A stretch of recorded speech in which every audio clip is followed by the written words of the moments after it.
हाँ जी बच्चा पार्टी, शुरू करें। All set? यस। सो मैं विपिन एक बार फिर आपके सामने, और आज मैं लेकर आया हूँ lecture number 85 on smart read vocab. As usual आज के इस लेक्चर में मैं डिस्कस करने वाला हूँ स्मार्ट रीड ड्रिल नंबर 85 में जो पैसेज हमने आपके लिए पिक किया है इंग्लिश लैंग्वेज का, उसके difficult complex important words, phrases, idioms या फिर फ्रेजल वर्ब्स को। चलिए शुरू करते हैं आज के इस लेक्चर को। और हमारे सामने है वर्ड अब्रेसिव। रेफरेंस क्या लिखा है अब्रेसिव का? The war in Gaza seems to be going nowhere. The hostage deal looks unlikely. Iran, Hezbollah, Houthis are abrasive. There is growing international condemnation and isolation, and long-time allies are turning tired. Okay, एक नया word इसमें देखने को मिला, hostage. hostage होते हैं बंधक, लोगों को बंधक बना लिया जाता है और फिर अपनी मांगें मनवाई जाती हैं। hostage यानी बंधक। सो hostage deal, यहाँ पे कुछ बात हो रही है, लोगों को बांध लिया गया, बंधक बना लिया गया और फिर अपनी बात मनवाई जा रही है। हम बात कर रहे थे अब्रेसिव की। अब्रेसिव का क्या मीनिंग है? Showing little concern for the feelings of others, यानी दूसरों के प्रति आप बहुत ही कम फीलिंग्स शो कर रहे हो, आप रूड हो और आप हार्श हो, तब आप अब्रेसिव भी होते हैं। अब्रेसिव फिजिकल कॉन्टेक्स्ट में, जैसे कोई लोहे की चीज़ रगड़नी होती है, उसे स्मूथ करना होता है तो हम रेगमार यूज़ करते हैं। अब रेगमार का जो सरफेस होता है वो खुरदरा होता है। सो खुरदरा यानी अब्रेसिव, है ना। ये तो फिजिकल कॉन्टेक्स्ट हो गया। पैसेज की कॉन्टेक्स्ट में हार्श, रूड और कहीं हद तक आप कह सकते हैं निर्दयी यानी कि क्रूअल, वो भी आप बोल सकते हैं अब्रेसिव हो सकते हैं। ठीक है, एग्जाम्पल्स डिस्कस करते हैं। Political debates during election campaign, some leaders have been criticised for their abrasive rhetoric which was seen as too harsh and polarising by many voters. मतलब कहने का ये है कि जब इलेक्शंस होते हैं, जब इलेक्शन कैंपेनिंग होती है, तो जो पॉलिटिकल लीडर्स होते हैं वो अक्सर पोलराइज करने के लिए यानी गुट बांटने के लिए अपनी तरफ, सर्टेन जनता को अपनी तरफ मूव करने के लिए, इंक्लाइन करने के लिए बहुत अब्रेसिव रिमार्क्स यूज़ करते हैं दूसरी पार्टी के लोगों के लिए या दूसरे कम्युनिटी के लोगों के लिए, दूसरी जाति के लोगों के लिए। तो वहाँ पे आप देख सकते हैं उनके जो रिमार्क्स होते हैं, उनकी जो बातें होती हैं वो काफ़ी अब्रेसिव होती हैं, नहीं हार्श होती हैं, रूड होती हैं। ठीक है, एक और एग्जांपल है कॉर्पोरेट कल्चर के कॉन्टेक्स्ट में। An Indian CEO was in the spotlight for his abrasive management style which some employees described as harsh and unsympathetic leading to high attrition rates within the company. ये पढ़ के मुझे याद आया अश्नीर ग्रोवर साहब, जो शार्क टैंक सीजन 1 में काफ़ी फेमस हुए थे और अपने रिमार्क्स के लिए। सो उनका भी उनके जो रिमार्क्स हुआ करते थे वो भी कैसे होते थे? रूड होते थे, हार्श होते थे, अब्रेसिव होते थे। अगर आप में से किसी को नहीं पता उनके बारे में तो जस्ट गूगल सर्च करें या यूट्यूब सर्च करें अश्नीर ग्रोवर, और उनके काफ़ी शॉर्ट्स जो हैं वो अवेलेबल हैं। आप देखिए एक बार, आप रिलेट कर पाएंगे जो मैं बात यहाँ पे बोल रहा हूँ। तो यहाँ जो कॉन्टेक्स्ट है वो भी वैसा ही कुछ मिलता जुलता है। कोई सीईओ है किसी कंपनी के और उनका जो मैनेजमेंट स्टाइल है वो कैसा है? अब्रेसिव है, रूड है ना। वो किसी से विनम्र होकर बात नहीं करते, उनको बस डांटना फटकारना आता है और उसी से वो अपना काम निकलवाते हैं, इसी स्टाइल से। ठीक है, 4 सेंटेंसेस हैं, देखते हैं कौन सा कॉन्टेक्चुअली एंड ग्रामेटिकली करेक्ट है और कौन सा नहीं। Her abrasive tone of voice alienated potential clients. अब कोई व्यक्ति हैं, उनकी जो बात करने की जो स्टाइल है, जो टोन है वो अब्रेसिव है, उसके कारण बहुत सारे पोटेंशियल क्लाइंट्स जो बन सकते थे कंपनी के कस्टमर, वो अब एलिनेट हो गए यानी दूर चले गए। ठीक है, ये सेंटेंस बिल्कुल सही है। The abrasive manner in which the supervisor delivered criticism demoralise the team, यानी जो सुपरवाइजर हैं उनका जो तरीका है वो अब्रेसिव है, रूड है। उसके कारण जिस तरीके से उन्होंने क्रिटिसाइज किया टीम मेंबर्स को, टीम मेंबर्स डीमोरलाइज हो गए, उनका मनोबल टूट गया। बिल्कुल सही है। The abrasive weather today is ideal for a picnic in the park. Doesn't make any sense. Weather अगर abrasive है, पहली बात तो weather के context में abrasive का यूज़ होना ही गलत है। harsh यहाँ पे हो सकता था, और फिर उसके बाद बोल रहे हैं कि भाई वेदर अब्रेसिव है तो फिर वो आइडियल हो गया पिकनिक के लिए। ये सेंटेंस कहीं से भी सही नहीं है। His abrasive attitude towards his colleagues cause tension in the office. कोई दो लोग हैं, अब किसी व्यक्ति का एटीट्यूड किसी और व्यक्ति या उनके कलीग्स के लिए अब्रेसिव है, रूड है, तो इससे जो ऑफिस का माहौल है वो टेंशन से भर गया है। बिल्कुल सही है। सो आई होप आपको अब्रेसिव का मीनिंग इन कॉन्टेक्स्ट समझ में आ गया हो। सिनोनिम्स: हार्श, कैलस, अनसिम्पैथेटिक, दूसरों के प्रति कोई दया की भावना ना हो, सिंपैथी ना हो। कैलस एटीट्यूड, बिल्कुल इस तरीके का कि हाँ ठीक है, जो हो रहा है सो होने दो, मुझे अपना काम निकलवाना है। अब कोई बीमार है और ऑफिस में स्टिल जो मैनेजर है वो कह रहे नहीं मुझे काम चाहिए, तो मैं जो हो रहा हूँ मुझे कोई फ़र्क नहीं पड़ता, उल्टियाँ हो रही हूँ, सिर दर्द हो रहा हूँ, मुझे कोई फ़र्क नहीं पड़ता, मुझे काम चाहिए। So careless attitude, harsh attitude, है ना, अब्रेसिव मैनर। एंटोनिम्स की बात करें तो काइंड, जेंटल, ये एंटोनिम्स के तौर पे कंसीडर किए जा सकते हैं। चलिए next, idiomatic expression is at odds. Okay, reference क्या है? The army and the government are at odds when it comes to the ongoing Gaza war. In conflict or at variance, यानी कि मतभेद होना, आपस में झगड़ा होना, कहते हैं ना दो लोगों के बीच में बन नहीं रही है, सो कॉन्फ्लिक्ट होना या वेरिएंस होना, कोई कुछ सोच रहा है तो दूसरा कोई कुछ और सोच रहा है, दोनों के बीच में आपस में अग्रीमेंट न होना, उसको हम बोलते हैं एट ऑड्स। ठीक है, यस ये देखिए एक दूसरे का गला पकड़ रहे हैं, और गला पकड़ने का मतलब ही ये है कि दोनों अग्रीमेंट में नहीं है, तुम मेरी नहीं मान रहे, मैं तुम्हारी नहीं मानूंगा। ठीक है, एट ऑड्स। एग्जाम्पल्स पढ़ते हैं सेंटेंसेस के और देखते हैं कौन सा सही है कौन सा गलत। The two scientist were at odds over the interpretation of the data. अब कोई डिस्कवरी हुई, कुछ रिसर्च हुआ, वहाँ पे डेटा आया, तो जो दो साइंटिस्ट उसमें इन्वॉल्व थे, अब वो उनका इंटरप्रिटेशन अलग अलग लगा रहे हैं, दोनों में मतभेद हैं। वो कह रहे हैं नहीं इसका इंटरप्रिटेशन ये है, तो दूसरा कह रहा है नहीं मेरे हिसाब से ये है। सो ये सेंटेंस बिल्कुल सही है, दोनों में मतभेद है। The neighbours have been at odds since the parking dispute last year. अब पार्किंग डिस्प्यूट हुआ लास्ट ईयर दो पड़ोसियों के बीच में, और अब तक वो एक दूसरे से बात नहीं कर रहे हैं, उनके बीच में नहीं बनती है, क्योंकि लास्ट ईयर पार्किंग डिस्प्यूट हुआ था, है ना, बिल्कुल सही है। The two siblings were always at odds over how to split household chores. दो भाई या भाई बहन आपस में झगड़ा है, आपस में मतभेद है, कभी अग्रीमेंट में नहीं होते, किसको लेके, हाउस होल्ड चोर्स को लेके, कि भाई कौन सा काम किसको करना है। ठीक है, तो ये भी सही है। The colour scheme of the house is at odds creating a cosy atmosphere doesn't make any sense. Colour scheme of the house is at odds, गलत है ये, है ना, कोई सेंस नहीं बन रहा इसका। सिनोनिम्स की बात करें तो डिसअग्रीइंग, कॉन्फ्लिक्टिंग, इनकम्पैटिबल, इनकॉन्ग्रुअस, यानी कि हार्मनी में नहीं होना। हार्मनी में होने का मतलब होता है सब एक सुर में है ना, और नहीं है तो इनकॉन्ग्रुअस। और एंटोनिम्स की बात करें तो यूनानिमस, एक मत, एक सुर, यूनाइटेड, एकता, कंपैटिबल, कॉन्ग्रुएंट, इनकॉन्ग्रुअस, कॉन्ग्रुएंट, यानी कि हार्मनी में होना। ठीक है, सो ये एंटोनिम्स के तौर पे कंसीडर किए जा सकते हैं। Next word is qualm. Reference क्या है? He and some other ultra-religious and nationalist leaders speak without any qualms against a two-state solution or unilaterally changing the status quo in Jerusalem over religious places. Unilateral हम पढ़ चुके हैं, एक तरफा, ठीक, और एक पक्षीय भी बोल सकते हैं, मल्टीलैटरल भी हम पढ़ चुके हैं, स्टेटस को भी हम पढ़ चुके हैं, यानी कि जो स्टेटस है वैसा ही बना रहे, एग्जिस्टिंग जो स्टेटस है उसको स्टेटस को बोलते हैं। हम बात कर रहे हैं क्वाम की, क्या लिखा है? एन अनईजी फीलिंग और डाउट, वरी और fear specially about one's own conduct. अपने व्यवहार को लेके ही आपके मन में कोई शंका हो, संकोच हो और कुछ डर हो, उसके लिए हम बोलते हैं क्वाम। एग्जाम्पल के तौर पे आपको अपनी शादी के लिए खुद जाके पेरेंट्स से जब बात करनी पड़े तो आपके अंदर क्या आता है? क्वाम वाली फीलिंग आती है। कैसे जाऊं, क्या सोचेंगे, डांट तो नहीं पड़ जाएगी, इस तरीके से, क्योंकि आप वहाँ खुद बात करने जा रहे हैं। क्योंकि हमारे इंडिया में जो ट्रेडिशन है वो ये है कि पेरेंट्स डिसाइड करते हैं, है ना, बट अगर आप खुद डिसाइड करते हैं, आप खुद से आगे जाके पेरेंट्स से बात करना चाहते हैं, तो आपके अंदर संकोच होता है कि पता नहीं आपकी बात को कैसे लिया जाएगा, है ना। सो क्वाम, संकोच, संदेह। अब ये कोई पर्सन है, इनके मन में डाउट्स हैं और संदेह हैं, संकोच है, सो एप्रीहेंशंस हैं, सो हम बोल सकते हैं कि ही हैज़ क्वाम्स। ठीक है, और एग्जाम्पल्स पढ़ते हैं। He had no qualms about accepting the job offer despite the long commute.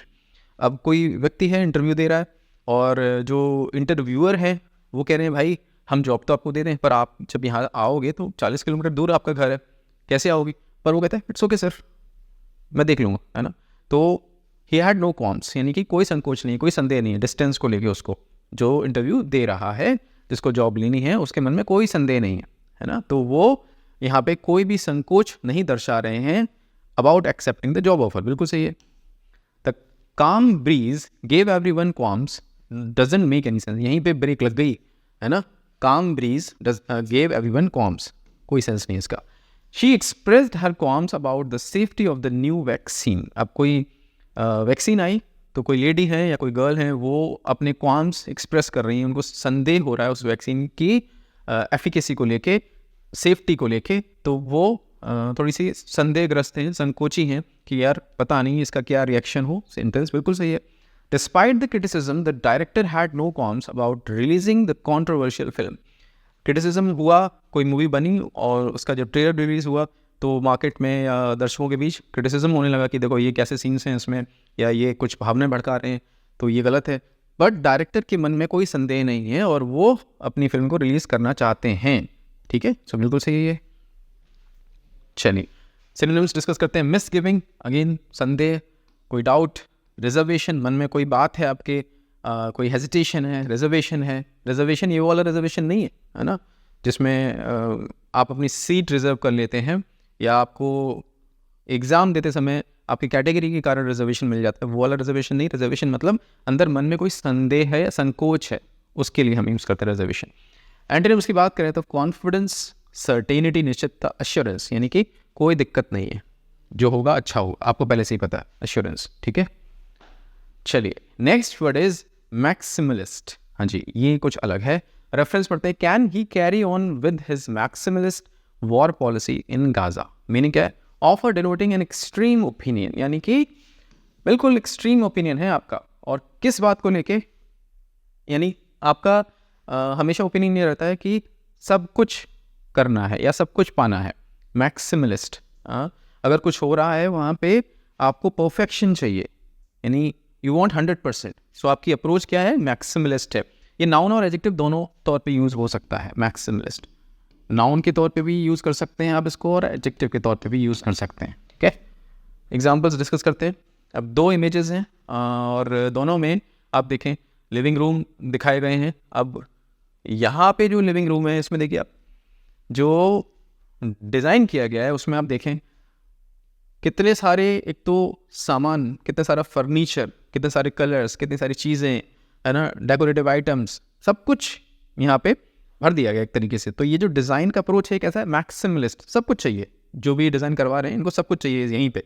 और वो मिनिमलिस्ट, मिनिमलिस्ट यानी कम, कम से कम, कितने कम से कम में काम चल जाए, मुझे वो चाहिए। सिंपल, सोबर, वो गॉडी हो गया।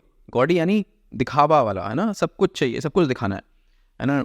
डिज़ाइंस बहुत बारीक भी होनी चाहिए, नक्काशी भी हो रही है, देखो ऊपर, है ना, किस तरीके से मेन डिज़ाइन है। वहाँ सिंपल है, प्लेन, तो कुछ भी वहाँ ऐसा नहीं है जो लगे कि जिस पे बहुत ज़्यादा मेहनत की गई हो या बहुत ज़्यादा काम की रिक्वायरमेंट हो।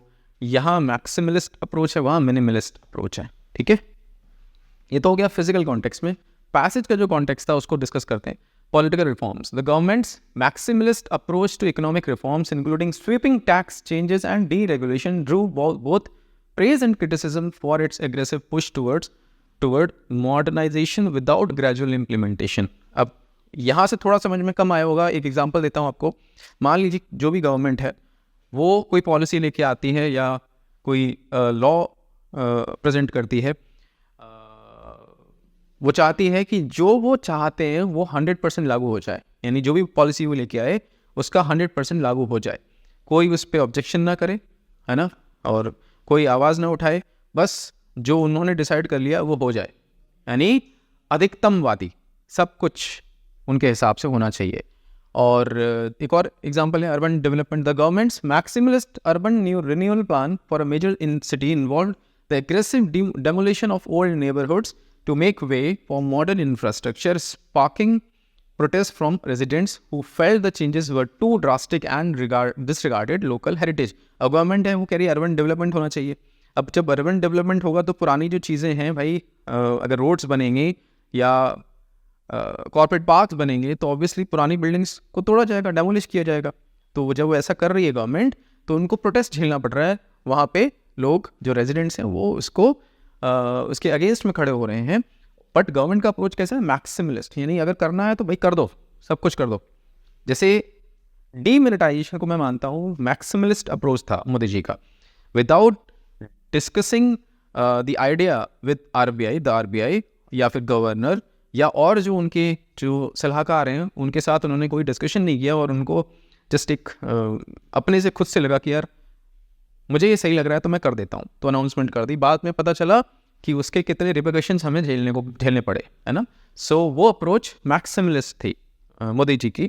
और ऐसे ही कोई और भी अगर ऐसी अप्रोच रखे तो उसको भी मैक्सिमलिस्ट बोला जाएगा। क्लियर है आपको आइडिया? चलिए एग्जाम्पल्स पढ़ते हैं। His maximalist approach to negotiation involved making extreme demands right from the start. अब कोई व्यक्ति है, अब कोई नेगोशिएशन हो रहा है, उन्होंने तो बस अपनी डिमांड रख दी और बोले नहीं, या तो ये पूरी मानी जाएंगी या मैं इसको नलीफाई करता हूँ, यानी कोई सौदा नहीं होगा। पूरी डिमांड्स माननी पड़ेंगी आपको, नहीं तो कोई सौदा नहीं होगा, कोई हम इसमें डील क्रैक नहीं करेंगे, ठीक है। सो ये भी सेंटेंस सही है मैक्सिमलिस्ट के कॉन्टेक्स्ट में। The maximalist proposals during the conference pushed for drastic changes in international trade policies. अब जो प्रपोजल्स थे कॉन्फ्रेंस में वो कैसे थे? मैक्सिमलिस्ट थे।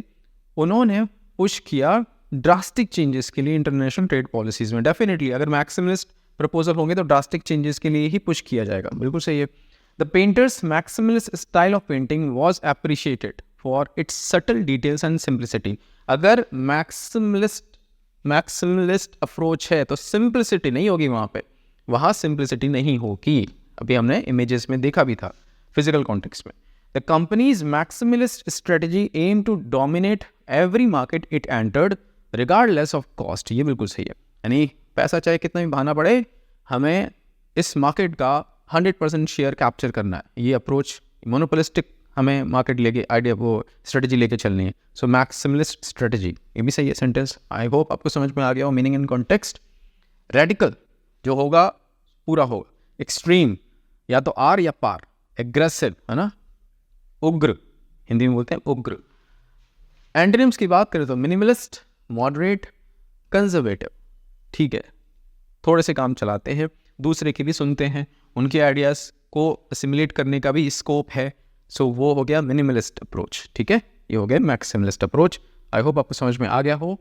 Next word is complacent. Complacent reference क्या है? Israelis have long grown complacent about political fights between the left and right और religious and secular nationalities. Okay, meaning feeling satisfied with oneself or one's condition, often without awareness of some potential danger or defect। यानी कि आत्मसंतुष्ट,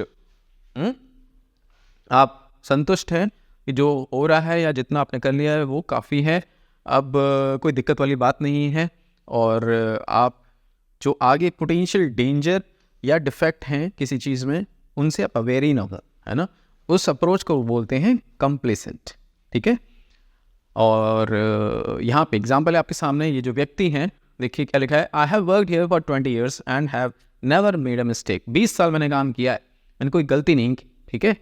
अब क्योंकि ये complacent हैं, अब पीछे देखिए अलार्म यहाँ पे बज रहा है ना, स्क्रीन्स पे अलार्म सिग्नल हो रहा है, पर ये भाई साहब कानों में अपने हेडफोन लगा के बस आराम से बैठे हुए हैं, पैर पे पैर रख के। इनको लग रहा है क्योंकि मैंने 20 साल कोई गलती नहीं की है तो अब आगे भी नहीं होगी, तो ये कंप्लेसेंट हैं, कंप्लेसेंट, ठीक है। आत्मसंतुष्ट, आत्ममुग्ध, हाँ जी।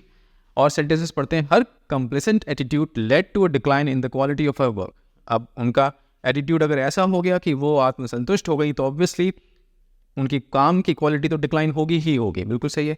The team became complacent after winning several matches in a row and began to show lack of efforts in training. अब कोई टीम है, सोचा यार हर मैच तुम जीती जाते और अब हमें ज़्यादा प्रैक्टिस करने की ज़रूरत नहीं है, तो डेफिनेटली जो क्या लिखा था,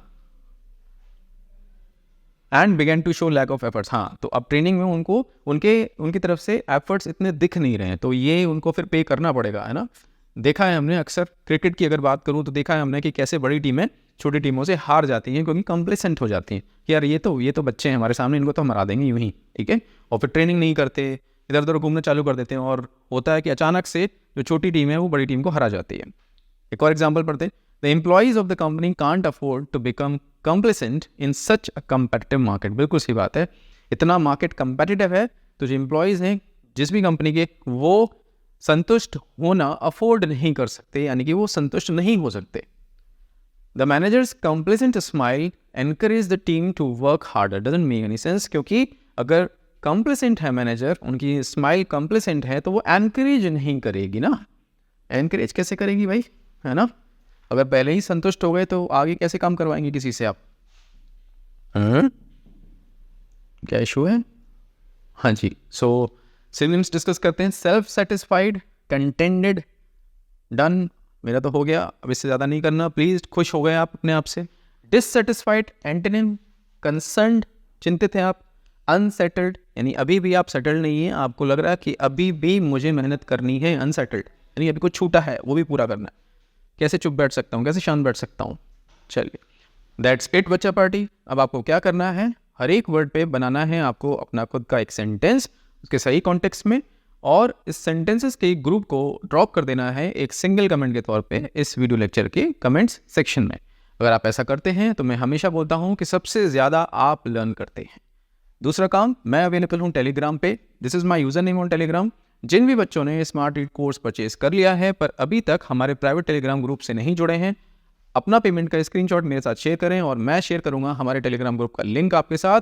ग्रुप ज्वाइन करें because actual discussion and mentorship वहीं पर हो रही है.